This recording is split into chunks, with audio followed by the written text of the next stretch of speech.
Also, sometimes I do like weird theater warm-up faces, so be warned. Oh, show me the technique. Okay. Big face. Little face. Big face. Little face. And then we chew. You chew your cud. Oh. And then if you can buzz your lips. Your mic's cutting out.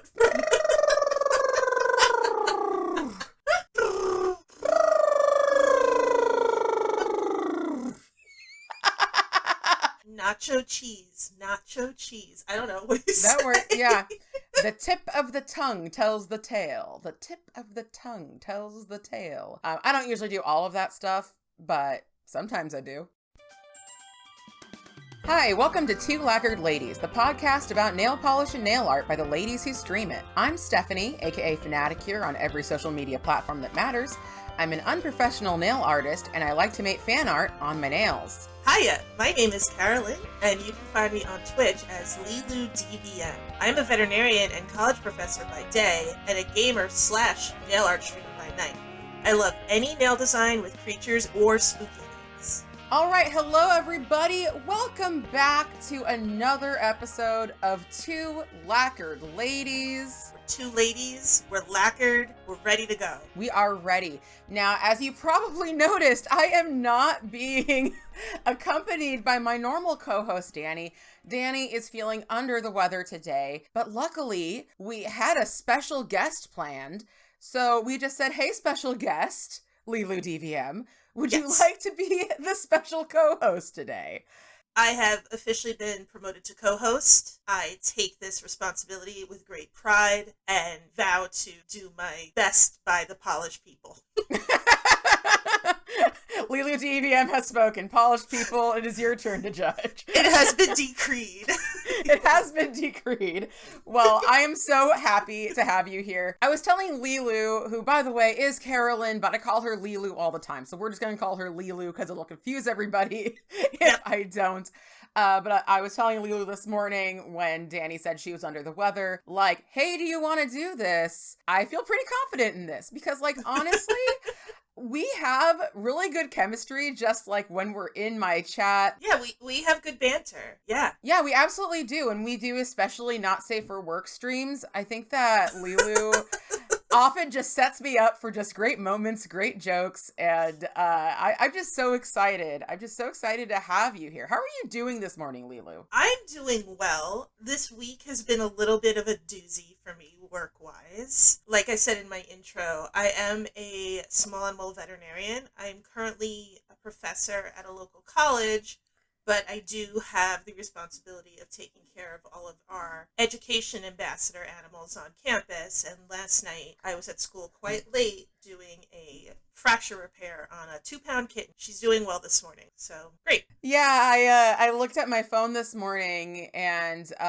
Leeloo said, yeah, I was doing surgery last night. I'm just getting into bed right now. And I went, oh, okay. 3 a.m. That's not too bad. We're recording at noon. And then I went, East Coast. East Coast, baby. Yep. Oh my God. That's on the East Coast. Yeah.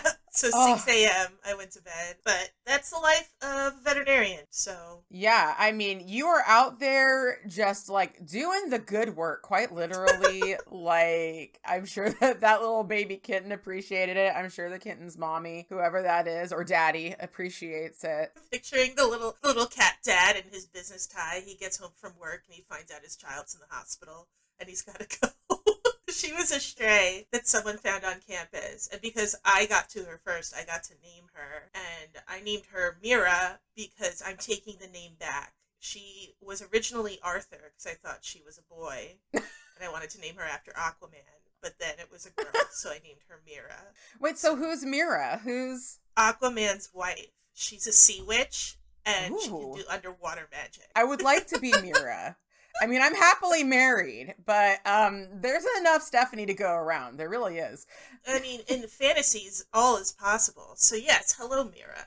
Thank you. Thank I you. understand you're married to a beautiful underwater man. Yeah, I'm actually married to Jason Momoa via his Aquaman persona, and I am a sea witch, and my dreams have come true. Thank you. So yeah, like I'm so curious. We're gonna get into this later, but I feel like it's a good time to get into this now, because a little later we're gonna get into some hot takes about nail polish, which I know is really why you're here. I love hot takes. I know everybody loves the hot takes, but actually, let's bring it down this time. Let's just do some cold takes. Cold takes. Cold takes. Like, I really love it when my nails are work appropriate. Work appropriate. That's an interesting concept for me. So, some jerk who hates nail polish did a study a couple decades ago to show that wearing nail polish during surgery, even though you have, the gloves and everything on to keep you sterile, would carry bacteria at increased risk of surgical site infections post-operatively. So he ruined the fun for the rest of us. You're not supposed to wear any nail polish or any sort of acrylics or gel or anything on your nails when you're doing surgery. So was this just like a guy that said, like, I hate nail polish, F this? Or there was an actual, like, study where he actually came to this conclusion? So he came to this conclusion, and just like all good research, other studies have been done that disprove this. But my thought is, if there's any chance of a piece of nail polish getting into the incision, I'm not risking that. So I don't know if they harbor bacteria, but I don't know about you. After I scrub my hands for 5 minutes in water, the first thing the nail polish wants to do is lift. Yeah. So I don't do it. You also have to have your free nail edge has to be 1 millimeter or less. Oh, wow. Obviously, we want to be as safe as possible, so I'm not going to sit here and be like, well, they clearly don't understand that your fashion comes first for the health of these. I need my nails to feel fabulous underneath my sterile gloves, please. Yes. You are just like Sailor Moon. Sailor Moon, when she transforms, I don't know, I'm sure there's plenty of Sailor Moon fans out there. I'm a huge Sailor Moon fan. I'm wearing a Sailor Moon shirt, literally You are wearing a Sailor Moon shirt. I'm wearing a Sailor Moon shirt. But one thing that we noticed when we started watching Sailor Moon, because I started watching during the pandemic, is she transforms, her nails get painted in the transformation, and then a glove. You're right, they show her hands, and then a glove slides on, yeah.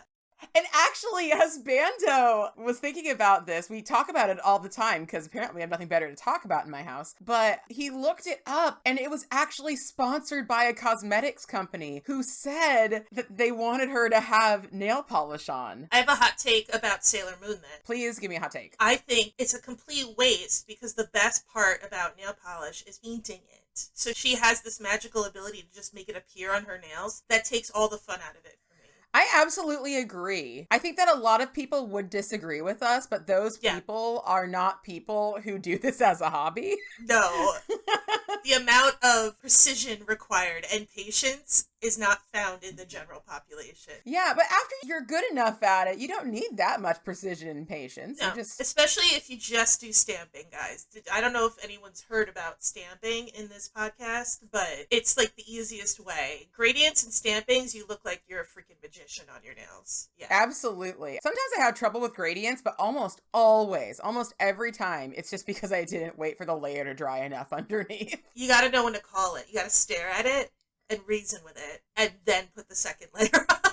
Yeah, you've got to be like, okay, base layer, okay, I'm gonna load this sponge up, and you better be ready to take it. And then you gotta communicate with the nail. Oh, but I want to go back to your thing about having to remove your nail polish for surgery, because I think that a lot of people who aren't in these particular lines of business don't really realize the rules about these things. And one thing I kind of want to mention is, of course, there's been a lot of controversy about Ellen DeGeneres not being the nicest person. And one of the things is that there is a rumor that she tried to get somebody fired because their nail polish was chipping at a restaurant that she was going to. Oh, and she was like embarrassed about someone else's appearance in terms of their nail polish? That is what the vibe is when I have heard this said. And I did dig deeper because I remember when I worked at Jamba Juice for literally 2 days before I decided to take a job at Disneyland, that they didn't allow you to wear any nail polish at all. And so I looked deeper into it. First off, Ellen DeGeneres complained, and then the person's boss wanted to fire the person. Ellen DeGeneres didn't say, fire her! Right. Fire her now! And I'm not trying to defend Ellen DeGeneres. She's a very complex and unhappy happy situation. However, what I will say is that if the waitress had chipping nail polish, that is a violation of food code.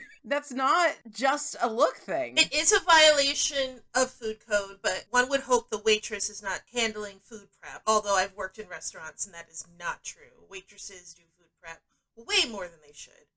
And the other thing is, there was some fashion week, it was probably about a decade ago, where chipped nails were the intentional look on the runway. So for all we know, that was just her style, you know? Don't judge the nail art until you understand the nail art. Yeah, that's very true. Don't knock other people's styles. And crackle nail polish, I mean, I still love crackle nail polish. I just posted a look with it the other day. I think they're bringing it back. They're bringing it back. I'm so excited. I'm so excited about crackle nail polish, and I feel like it gets a bad rap, and I understand, but I think that one of the tricks to pulling off crackle nail polish is to make everything around it as polished and clean and crisp as possible, so you can like tell that was the intent. But like, what's your thought on this? I love crackle nail polish, but you have to know how to use it. If you're applying it like regular polish and you want to do more than one coat, that's not the way to do it. It's kind of like, do you remember that really random line of Sinful colors that were meant to do fluid art straight on your nail? And if you went back with a second brush stroke, you completely borked it up?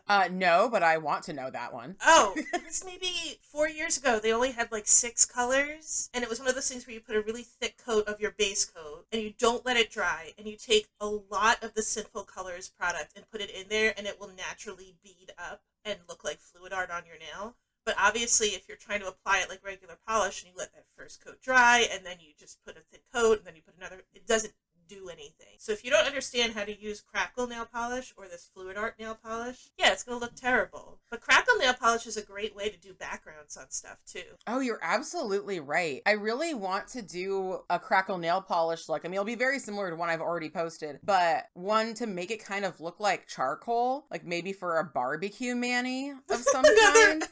We can't let this barbecue mani go, okay? Well, I haven't done mine yet. I have potato salad polish. It's October! I had my sister over and I was like, oh, Shannon, look, it's a potato salad polish. And she's like, oh my goodness, I've heard so much about this. Because she listens to the podcast, but she's never actually seen it. I wonder, out of how many episodes you end up doing, how many will mention the potato salad polish? We're gonna need a potato salad polish counter. So maybe I'm hoping every single one of them. Danny and I have discussed this podcast will continue for 100 years. 100 years, listeners. 100 years, Polish Posse. 100 years to Lacquered Ladies. How old will you be when it's 100 years old? I will be 135 years old. Wow. And thriving. 135, 145, and 100 and thriving 5 is what I'm going for. Hello. But why, yes, I am 135, and I'm here to show you a good time. I am here to talk about my favorite old-ass lady nail polish. So you knew about these Sinful colors 4 years ago. I started painting my nails seriously like less than 2. How long have you been in this hobby? Probably in about 2012, I'd say. But it took me a while to get going. Nail art streaming wasn't really a thing yet when I started, and obviously the only person who was really doing stuff on YouTube was Colette and Christine, and then a little bit of, I don't know if you know Susie, now Career Education. Oh, I love Susie. I love Susie. So they're the ones who taught me how to nail polish. And I did it initially, like a lot of us do, as a means to stop destroying my nails. Mm-hmm. So I started then. I mostly dabbled in gels. And then I realized that I hate gels. First hot take of the podcast, everybody. Hot take. They destroy your nails. Don't let Brie. I'm sorry, Brie, I love you. Brie. They destroy your nails, and they give you those little white spots, and they make your nails all thin and weird, and I don't like them. I'll do it for like a wedding weekend or something like that once in a while, but no. I hate it. Brie, I'm sorry. Well, see, so we're talking about Brie. We're talking about Unique Nails by Brie. Brie is really the matriarch of the Polished Posse. And whenever I have a personal problem with streaming, with community, with anything, I go straight to Bree. To Bree. I found Bree on a lunch break at a practices I was covering for in Northern Jersey one day because I was trying to figure out if there was a nail art community on Twitch. I was thinking about streaming. I had not started streaming yet. And I found her, she always streams in the early afternoon. So she was on and we started chatting. And then she was streaming every day. She streams every day when she gets in her groove. Mm-hmm. And I ended up quitting my job and having about a month off between jobs. And her and I talked every day. And that's when she made the Discord and she really started branding herself. And as soon as she did that, within a couple weeks, everyone came out of the woodwork and we all were able to meet each other on Twitch, which is really neat. Aw. About when was that time-wise? Gotta be about a year and a half ago now. Maybe 2 years. Yeah, Bree is just such an amazing person. I did do a podcast with Bree and Potchfat. I mentioned Potchfat a lot. Yes. He's amazing. Yeah, he is so amazing. He's so funny. He's had me on his podcast 2 times, and I'm thinking there might be some more in the works. So yeah, we've had a podcast together. I will put the link in the description, as well as all of Leeloo's information, so you can catch Leeloo's sparse but incredibly fun streams. Work is a lot, so I don't have a streaming schedule because work does not allow me to do it. But I usually would stream on Fridays if I had to pick a day. Yeah, so many people in our group just have such important work. You have such important work. Danny has such important work. Yep. And I just feel so blessed and also sorry that I dominate your time with my full-time artist vibe where I'm okay, everybody, 18 days a week. I mean, I love art, but I love science. I just love it. I love geeking out with science. I definitely wanted to talk to you about the science aspect because we actually have such a strong STEM community within the Polished Posse and Greater Nail Polish Twitch between you and Danny come to mind. Yeah, we're both science educators, yeah. But also, in the Discord, not really streaming on Twitch, we have, I think, 2 biologists, 1 chemist. It's just incredible. So you say you love art, but science is your big thing. So I teach a few courses in veterinary sciences on my campus, and one of them is veterinary anatomy and physiology. And we spend every Friday drawing on the chalkboard, and we draw little cartoons and we give them little faces because I'm trying to encourage my students to understand the bigger concepts instead of just blatantly memorizing the science vocabulary. I like drawing. I love rainbows. All my pictures are rainbows. I make sure I get all the different colored chalk. It's to the point where our school custodian pulled me aside to say, "Are you the one drawing on those boards in the afternoon?" And I said yes. And he's like, "Oh, okay. I was wondering who was doing that. They're so pretty." Aww. And no one's heard about this yet, but I do have a tiny, tiny, tiny, tiny theater background.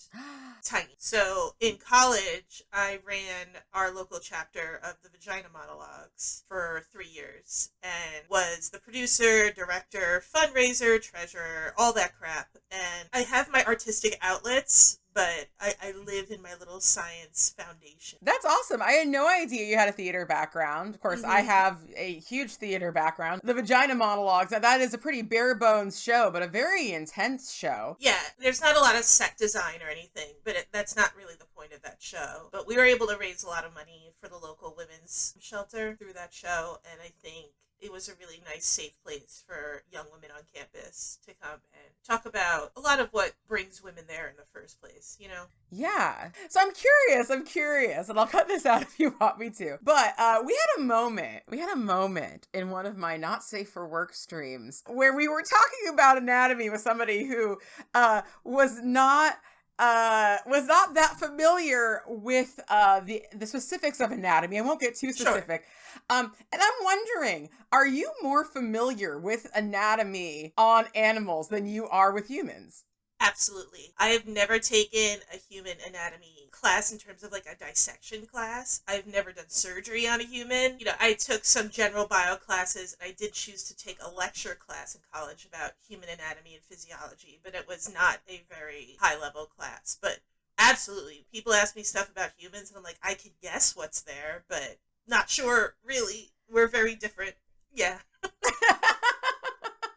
Okay, so I have another question for you, and this one comes from a very special source. This one comes from my mom. Your mom? Hi, Mom. Yeah, hi, Mom.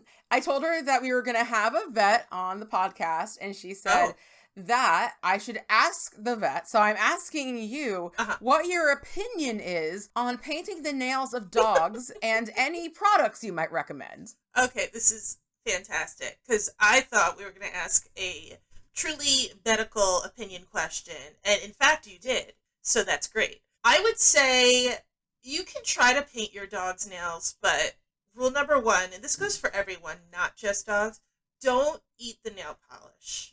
Number two, dogs notoriously hate having their toenails and feet touched, so good luck. And number three, there is actually a product called nail grips or friction grips or something like that. It's a little cap you slip over their dog's nails so they can grip the floor better when they're getting around as they develop osteoarthritis, and they come in all sorts of cute colors. They do make a product that you can paint on the bottom of the paw pads, and it's like a rubber, and it dries and it gives them more grip too. So dogs have their own little accessories for making their paws look fancy. Oh my goodness, I had no idea that there were products like that. Yeah. I've seen the claw caps, I have seen those, but that would help them grip the floor, because that is actually another problem also with my mom's dogs in her house that we are constantly battling is her hardwood floor, and then, you know, doing the little like run up and then go. Yeah, let's slip around. It's kind of like an ice rink for dogs. Yeah. Yeah, because like, well, my mom has a Samoyed who is just like wild. Yep,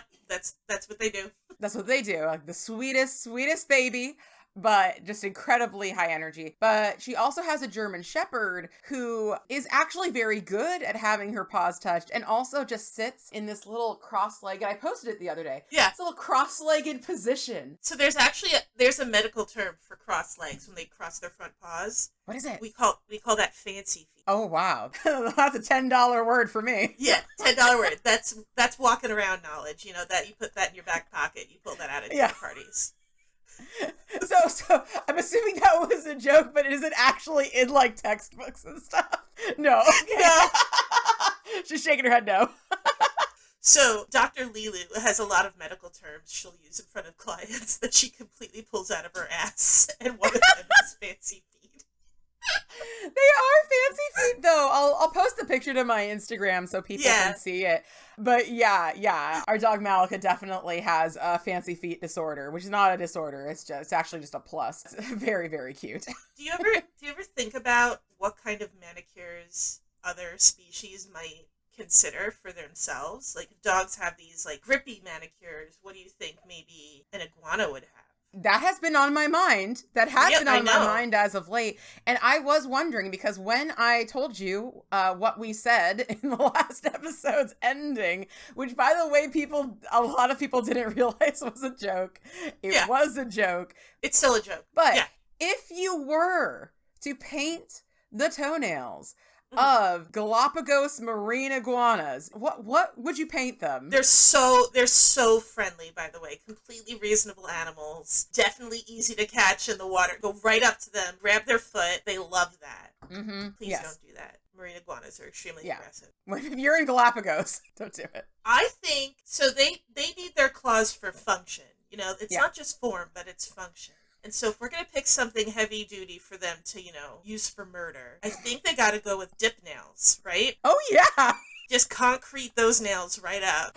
That was not where I was expecting this to go, but that is exactly where it needs to be.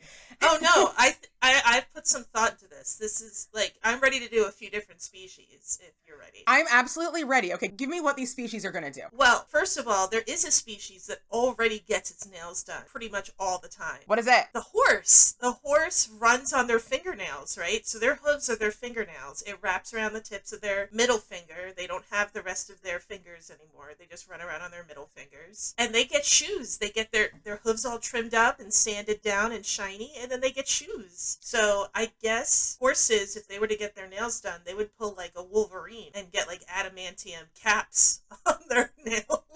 I think that would be good, but I do want to go back to, are you telling me that every horse is just flipping me off all day, Yes. every day? It makes sense if you think about it. It's like, it's something you knew in the back of your head but never really thought about before that well. It's that, yeah, all horses are running around on 4 middle fingers. Wow. Yeah. F you, horses.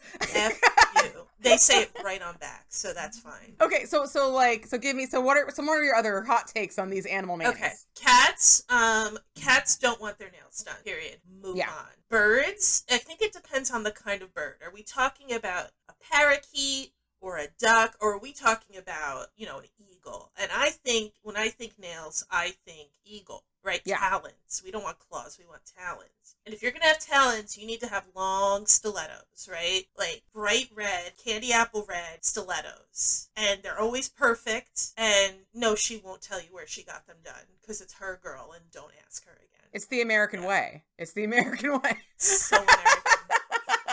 It's so utilitarian. I think some photoshopping's gonna have to happen. It's like, especially around 4th of July next year. We're gonna get a bald eagle and throw an American flag behind it, and then give it 6-inch stiletto nails, but 5 on each foot. Yeah. This is what is necessary. They need it. This is what evolution has done to them. If evolution doesn't do it for you, store-bought is fine. Store-bought is fine. Now, you mentioned ducks. Now, what would you recommend for a duck? I don't think ducks can wrap their heads around doing their nails. So I imagine a duck is probably the equivalent of a 5-year-old girl who just realized nail polish was real and just wants to paint it all over her hand. Yeah, just the whole duck foot. It's the whole foot, because let's face it, they're painting with their wing, And again, if you were to x-ray a duck's wing, they have all 5 fingers in there. They're just really, really weird looking. So, yeah. Yeah, we're the only ones that have normal looking hands. All the other species, those are the weird ones. Oh, you're saying that humans are the default setting and everyone else is weird? Absolutely. Everyone else is... Like, what are you doing over there? That's so weird. Why aren't you like me? I guess the other thing we should talk about is, like, which brands of nail polish do you think each species would prefer? Or what brands do you prefer? Well, do I prefer as a species or do I prefer as a human? Oh. Well, I will say, okay. As a human. All of humankind come together to finally make one decision for themselves that they can all agree on. Let it be the brand of nail polish. And if you say Essie, I'm going to stab you in your face. Hot take. Hot take. If you choose Essie, I'll stab you in the face. I feel like since I feel like since Essie has ballet slippers, that's got to be for, like, only the British humans, right? Because it fits. Ballet slippers for the Queen, boring as heck, somehow very popular. There we go. Saying British humans are like a different breed of human? Are you saying they're not?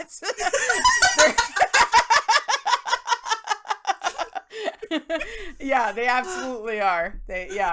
No, I stand by this quote. I will never get backlash for this. One nail polish for all humankind. I would go with Orly. I'm going to say, I think OPI. You walk into a salon, you see OPI. Yeah, I suppose that is like the standard. But, like, I have very big thoughts on Orly. I know you have hot takes on Orly. I have a hot take on Orly that no one is going to appreciate. I think that we need to go oil our cutes. And then when we come back, we are going to have some hot takes about Orly. Hot takes. I can get ready. Yeah, Let's go. Hi everyone, it's Stephanie, and I don't really have anything to advertise today, so I just wanted to remind you to please subscribe to the podcast on your platform of choice, and to also check out me, Danny, and Leeloo on Twitch. There are links in the description, and, well, I think that's it, so let's get back to the podcast. Okay, we are back. Our cutes are very, very hydrated. So oily. I did have to tell Leeloo, like, no, this is actually the time where we oil our cuticle, so get that cuticle oil out. I mean, no, I have it right next to me, but I didn't realize when you take that break that you're actually oiling your cuticles. And now I know, and now we've done it, and it feels great. Truth in advertising, if nothing else, we want to be true on this podcast. So we do always oil our cutes, and the best part about that is that we did get to bond over the fact that we are both using homebrew cuticle oil in branded cuticle bottles. Yep. I have the Cuccio milk and honey bottle, which I've had for years, this one bottle, but that is no longer what's in here. Yeah, and I have an old ratty Sally Hansen nail and cuticle oil bottle. Yep. Because my Cuccio one kept falling over, and I was sick of it, so I moved to this one. It does fall over. Okay, so we're going to talk about Orly. So if you do not know, Orly is a mainstream, although Kelly Marissa's hot take in her latest video where she goes to the Orly Color Labs is that they are an indie because they are all done in-house. So, oh, interesting. Yeah. What I would say is that if your argument, the Holo Taco, is not an indie because it is lab made, if that is your one and only argument, then you have to say Orly is an indie. Now, what Danny would say, if Danny was here, because she did say when Danny was not here, was that yes, Orly is made in-house, but how big is that house? Yeah. Also, if you have regular commercials and are available in Ulta, I would say you are not an indie brand. I think you are correct. And CVS and even places that are not specialized, you can get Orly anywhere. Not saying that that makes them bad. I think it's great when you're able to offer more choices, especially in drugstore polishes. There's nothing bad with being mainstream. I think Orly is bad for other reasons. Okay. So let me preface this. So for me, I would say an Orly stan. I have had my issues with Orly, with which I have actually left them long, lengthy, Karen-like reviews, to which I actually think, like, I did leave one about their website. I sent them a message. It was just a list of all the things I would change about their website. And last time I went to complain about it, Danny informed me and I double checked. They fixed it. Oh. They fixed it. So be what our little lamb Fath calls a corporate Karen, which is where the people on the phone, the people in the stores, my precious babies, you did nothing wrong. But you, sir, at the top. You, sir, you website man, I have something to say. Yeah. Yeah, I asked and I received. So, okay, give me your hot take on Orly, because I'm going to this blind. I feel like, in my experience, when I purchase Orly, the bottle is great, the cap is great, the brush is crap. I feel like all their brushes, the bristles are really ragged and different sizes, and then I wish some of their colors could just call it. Either be a cream or a jelly. I hate, do I need 6 coats of you? Do I need 1 coat of you? And I don't know, somehow, kind of similar to Essie, their formula is both too runny and too thick at the same time. So I find it very challenging to work with for myself. I used to have a whole bunch of Orly, and now I own 0 Orly. Not even 1 bottle. You destashed all your Orly? Yep. I destashed all of it. I didn't throw them away. I destashed them. Yeah, as you should. As you should. Yeah. First off, why would you say something so controversial yet so brave? Because I'm full of hot takes. I mean, I guess all I can say is, first off, yeah. I haven't had the same problem with you of them being like too runny and yet too thick. That's something that I really haven't experienced. In my experience of really only buying polish in the last 2 years is really where I started ramping up my polish collecting. Their formulas have always been incredible for me. I will say that my second favorite cream of all time, which is Muy Caliente by Orly, has that exact problem of why are you not quite a cream, not quite a jelly? Yeah, and I'm not saying a good Crelly is bad. I just feel like these can't even call themselves Crellies. No. I can always see visible nail line, and it just always looks too thick. I also find they take a really long time to dry. Maybe I haven't bought Orly in a few years is the other thing. I mean, I would definitely try them again, but at the same time, as somebody who buys so much nail polish personally, and I know you do too, if there's a brand I can just cross off my list and move on, that's a bit of a blessing in a way. I really liked the one they had over the summer, and I have not bought it yet. The Metamorphosis color. It was like a metallic shimmer color. Mm-hmm. That one looked really pretty. Yeah, that one stains a bit, but the formula, the look, like everything about that color was just like chef's kiss. So yeah, maybe log into HB Beauty Bar, code Kelly. Code Kelly. Oh, I love Kelly. No hot take there. Everyone loves Kelly. Everyone loves she Kelly. Can do no wrong. She's a wonderful, beautiful human. Our queen. Yeah. Yeah, she has a code Kelly for 22% off at HB Beauty Bar, which has most mainstream nail polish brands. So I am not getting any kickback from Kelly here, but you can give Kelly some kickback, and I really implore that you do. Yep. And also get like a really sweet discount on a lot of polishes. So that's my plug for Kelly. But yeah, no, I agree with you on the is this a jelly, is this a cream? Another one of my favorites of theirs, gorgeous. I love it so much. It's wonderful to stamp over. It's a pink with a blue shimmer. Yep. I have been having my eye on it for the longest time, and I was at TJ Maxx, and I swear I was 10 feet away from the nail polish display, and I went, is that it? Yep. Is that it? Because if I can buy from TJ Maxx, you know I'm buying from TJ Maxx. That's the only place I've ever bought Orly's from, which the second thing I was going to say is there's a good chance I have, like, not bought the original formulas since I buy them at TJ Maxx, right? They're either reformulated or the same color rebranded or some sort of second shelf product, as opposed to buying it straight from Orly or from a non-discount store. So I was going to say, if I decide to buy Orly again, I will not buy it through a second-party distributor like that. Yeah, I would really recommend it, and just try some of their new stuff, because I think that they are working more and more over time on quality control. I know that Kelly used to have OPI as her little tower behind her, and she just switched it to Orly.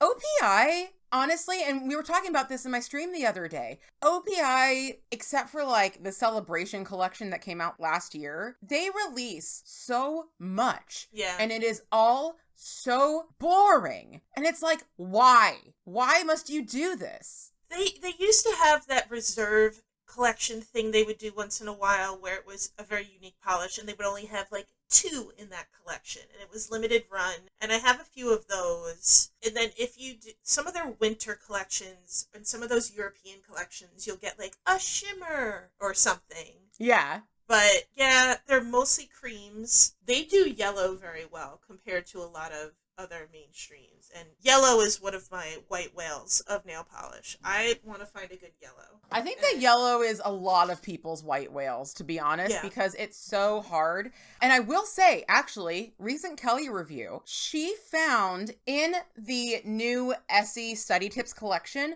there is a color called Sharpen Up. It is a Ticonderoga number 2 pencil yellow. Ooh. And in Kelly's swatch and review, she almost got full coverage in one coat of this yellow. Okay, I'm gonna buy it, even though, hot take, I also don't buy Essie anymore. I'm gonna have to say that is like an ice cold take. Everybody hates Essie. Okay, thank God. I'm cold for once.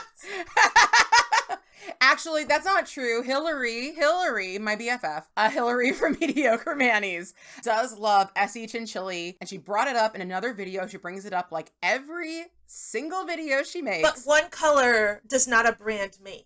You know? I absolutely agree. Yeah, Chinchilli is a beautiful polish, and I love the sweater tones that comes with it. But no, I think I own 2 Essies, and honestly, at the time, they were very unique. But now you can get those colors anywhere. I have Off Tropic, right? Because everyone does. What color is that? It's like a dark green, like a forest green.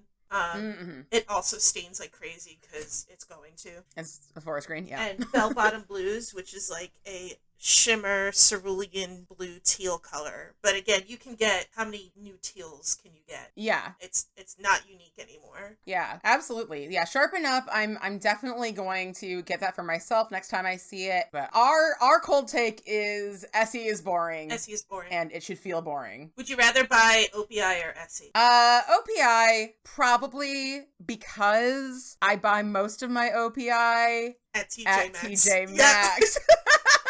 And there are not 0 Essies there, but there aren't as many Essies there. The place where you can get a fair amount of Essies, but they're always just the colors that didn't sell, and you're like, I know why. It's because you ugly. But that is Five Below. I have a few from Five Below. I sometimes see knockoff Essies in Five Below. Their caps look weird. So Essie, they're supposed to have the sticker, right? The sticker on the top? Yeah. Sometimes they have that E on the top, and I wonder if those are off-brand Essie. Like somebody like faked them, or Essie's, they're like labeled as like not good. I don't know. I just know that the cap looks different. You know what? That's a question for Punch Buggy, our resident nail polish archivist. She knows the entire history of all nail polish off the top of her head. See, this time I didn't bring up Punch Buggy. Somebody else brought up Punch Buggy. So red letter day. You have a question about nail polish or a color or a dupe or whatever. Or a brand. Or a brand. She is your go-to. Yeah, if you go to her stream, if you have a question about a polish, about a brand, about the history of nail polish, that is the place to go. What color did this one used to be? Yeah. It's a whole drawer of the original Pacific Blue. Yep. Pacific Blue, My Private Jet from OPI. Yes. I bought my private jet by OPI from TJ Maxx, and I was like, look, I got this brown holo. I think you might have been there in that chat. I was like, look, here's this brown holo. And I think Punch said, is that my private jet? Yep. And I said, yes. And then everyone was like, everyone's mad because it used to be black and now it's brown. It used to be like charcoal black and now it's brown. It's still pretty, but it's not the same color. Yeah, but I have their Turn Bright After Sunset, which was from the Celebration collection during the holidays this last year, that actually has my favorite linear holos I've ever tried. Mm-hmm. But got those all from TJ Maxx again. So I've got that covered kind of with OPI. So I'm like, I'm fine with this. I don't need, I got my black holo OPI. So speaking of our purchases, Leeloo and I did both buy the same collection recently, and you might be able to guess what that collection is. Now, I bought the Kelly Marissa Witching Hour collection. Leeloo did not, so I'm going to be saving all of my critiques, whatever, all of my praise for my podcast with Danny next time. Yeah. But we both are now the proud owners of the Holo Taco Dark Rainbow collection, and oh boy, what a collection. You've heard about it. We've heard about it. Your mom's heard about it. Yeah. My mom has definitely heard about it. So what are your first blush reactions about this collection, Leeloo? Hot take. Ready? Yes. They're different colors. How dare. How dare. How dare. So for those of you who don't know, in the Holo Taco Dark Rainbow collection, it is a set of rainbow linear holos that are darker than their rainbow collection, and then, of course, darker than their pastel rainbow collection that came after the original rainbow collection. And there is a color called Crimson Void, which is a deep maroon, dark red holo, and there is one called Dead Petals, which is a deep magenta maroon, dark magenta holo. And they look very similar. Okay, now give me more. Give me more of this take. So when I first swatched it, I got it pretty quick because I actually live one state over from where the warehouse is in New Jersey. Ooh. So I got it pretty quick. I swatched it. I wore it. They look different. I can't believe people aren't talking about the fact that Burnt Bridges is a brown and not an orange. I'm talking about that. Oh, you are? Okay. I think if you're going to do holos and you're going to do dark colors and you want to give people something that coordinates with the previous collections, this is what you're going to end up with. Because realistically, when you put a magenta and a red in a collection, you have two reds. So, granted, if you were doing a gradient or nail art with the two of them, you probably wouldn't be able to tell much of the difference. But there's plenty of brands where they have two greens or two oranges in the same collection that you can't put next to each other. For example, Island P's Harvest collection that just came out also this past month has 3 oranges in it. And no one's really complaining about that. They are all very similar. Again, you probably couldn't gradient with them. But when you actually put them right next to each other, they do have a different undertone to them. So I think they're different. Maybe personally I'm too easy on Christine because I'm just happy to see her succeed. And I want to support her financially and logistically because I want to do that for her. But I think they're different colors. Like if you put them in a bucket and I had to pick out magentas and reds from the bucket, I could tell the difference. What do you think? Yeah, I don't know. So, okay. Objectively here, Yes, of course they are 2 colors. I wish I had recorded my sister to put her in this because she was at my house the other day and I gave her the test. I was like, Shannon, are these 2 different colors? And she was like, okay, yeah, but like, honestly, I would only want these 2 if I had a very specific, like, gradiented prom dress. Yeah. I was trying to match them to. My hot take is that, like, I do agree. I do agree that they did have to try to tone down each individual shade. Yeah. And that was kind of gonna go where it was going to go. I do wish that that deep red was, might I say, a vampier red, like a redder red. Like a little bit more cherry red. Yeah. Yeah, I could see that. My other big thing with this collection is I felt like the original rainbow and the pastel collection coordinated with each other better than this collection coordinates with either of those 2. Interesting. Yeah. So when you put like the purples next to each other, it seems like it's a different purple. So just holding, I have my swatches out on my desk because I was ready for this. Holding purple slushy next to Violet Nightmares, which is my favorite name of the collection. They don't match as well as purple slushy to lavender syrup, I think. Let me get those out because that is actually a triad I do have. Okay. All right.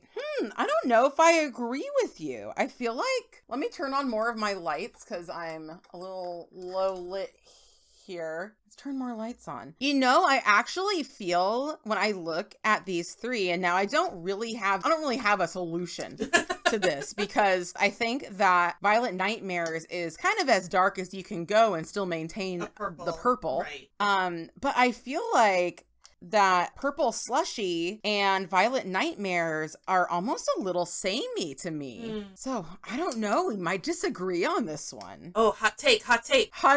We disagree. We're having our first fight. Oh my god. We're having our first fight as a couple. How are we going to handle this? This is relationship breaking material here. There's no coming back from this. All right, what about... I think we're going to have to end the podcast. End the podcast right here. So the other controversial thing about this collection that I have heard some people talk about and some people just dismiss my problems offhand, my own friends, but Leeloo doesn't. Leeloo gets me. No, I get it. I am a bit salty about burnt bridges. I have been waiting for a burnt orange from Holo Taco ever since Enchanted Polish released their dark rainbow collection. When they released their dark rainbow collection, I was kind of sad I didn't get it, first off, and wanted a burnt orange because I often buy nail polishes thinking about other people whose nails I might do.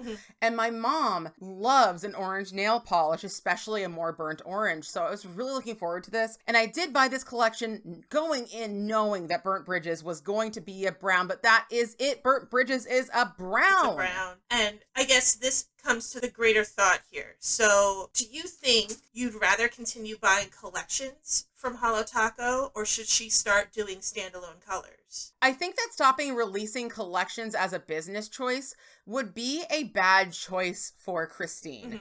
Because I think that the majority of the people I talk to, the majority of the fans, are very into collecting these collection boxes, are really into the whole collection vibe. And I think that she has really built a business around that excitement. And I think that she should keep that. She should keep that for herself because I think it's a big part of her brand now. I like the collections. I like that there's a cream for every holo, for the most part. Obviously, there's still some creams missing, and she's releasing those slowly. But like you were saying, Burnt Bridges, that cream that coordinates with that is Magical Mustache. They're almost the same color. I don't know how I feel about it. I feel like if she starts doing standalones, I'm going to be less likely to purchase anything because I agree. The hype that goes with each collection and then talking about it when it comes out and everyone having the same 7 polishes and going online to Instagram and being like, well, there's the dark hollows. Like, there's something really magical and unifying about that. For a long time, I don't know that there were standard collections that everyone would purchase. Like you were just bringing up Enchanted. England used to be the collections that everyone would flock to for hollows, especially dark hollows. So she has figured out a really nice way to, for the most part, launch collections that coordinate with each other really well, which I love.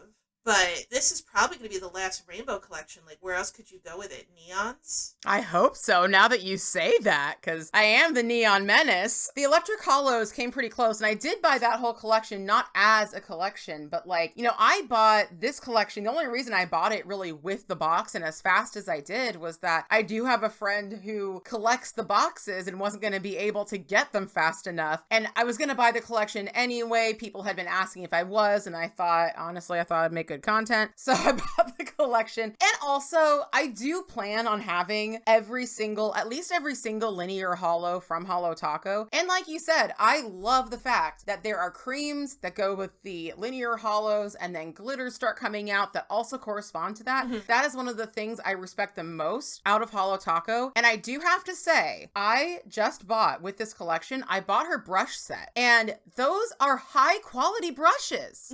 They're really good. They're the best brushes I've owned. I'm weird. I've bought most of the collections. I, by and large, don't buy glitters. Hot take. Because they look beautiful, but they're a pain in the butt. They're just a pain in the butt. My favorite collection would have to be the iridescent rainbow toppers. Unicorn skin. The unicorn skins, exactly. Aurora is one of the most beautiful iridescent toppers I've ever seen. And those you can take any manicure and make it look just so amazing with those. And I know iridescent toppers are not a new thing, but the fact that they coordinate with all of the other colors is really, really cool. Yeah, her unicorn skins are extremely special. My favorite is actually a Sonic unicorn skin because I don't know if you know this about me, but my favorite color is pink with a blue shimmer. And so sometimes tell me that. Sorry, is that a new fact? Did anyone write that down? Write that down. Yeah, write that down because I don't usually tell people that. It's just secret. But like I love putting that unicorn skin over like hot pinks and corals and stuff to make my own kind of look with that. So that's my favorite. But actually before that came out, Aurora, 100% my favorite. And then Cosmic, I love Cosmic because Cosmic is one of the ones that I feel like actually looks good over lighter colors as well as darker colors. Yeah. So I know that when Orly released their Impressionist collection, which was these kind of muted pastels, I actually topped a bunch of them with Cosmic because that combination actually worked so beautifully. So those are really, really special and definitely should not be overlooked when we're talking about Holo Taco. Holo Taco, more like a unicorn skin taco. Am I right? Oh, am I right? Am I right? Real quick. Unicorns, though, would not get their hooves done. They would get their horns done. It had to be said. Okay, so I do think that is going to be it for the day. Thank you so much for joining us, Leeloo. Thank you for having me, Steph. This was great. You crack me up. I love your streams. You make me laugh every time you stream. I really appreciate the invitation to be here today. And hopefully, if I come back, it can be the three of us, because Danny is an amazing person, and she is missed. Thank you, Leeloo. This was so fun. I am so glad. I was so glad that you got up after your incredibly important and incredibly tiny little detailed surgery you did. The world needs more people like you, literally. You know, just a little minute, because Leeloo gushed a little bit about me and Danny, to gush a little bit about Leeloo. Like, Leeloo is, like, honestly one of the most important friends I have in the Polish Posse, because, like, sometimes people will come to me and say, like, this thing's happening with my dog, and I'll say, have you talked to Leeloo about it? And they'll say, yes, and Leeloo said this, and it's just the fact that you take your time when people are having issues with different things. I started a new medication, that a variation of it Leeloo administers to dogs. It's a skin medication. And I was saying, I haven't been seeing results. And Leeloo said, just keep on it. Just keep on it. It's working, Leeloo. Yeah. It's working. Gotta give it you time. were right. You gotta give it time. I gave it time, more time than they said it was going to take. And oh my goodness. So just having someone so knowledgeable in the Polish Posse, not only about nails, but about veterinary science, a little bit over to the human science when it applies. It's just amazing. And chatting with you, I think everybody can tell you're just such a bubbly, just such an infectious, wonderful personality. So thank you so much for filling in for Danny. And I'm so sad she couldn't be here. Get well soon, Danny. Danny, we miss you. Feel better. Get well. We miss you so much. Anyway, that is it for today. Thank you all so much for listening. Be sure to check out Danny and I on Twitch and Instagram, and also Leeloo just on Twitch. I am Fanaticure. She is LeelooDVM. All of our links and our schedule is in the description. We hope that you join us next time when we try to capture a live British human and paint their nails. And everyone, stay lacquered.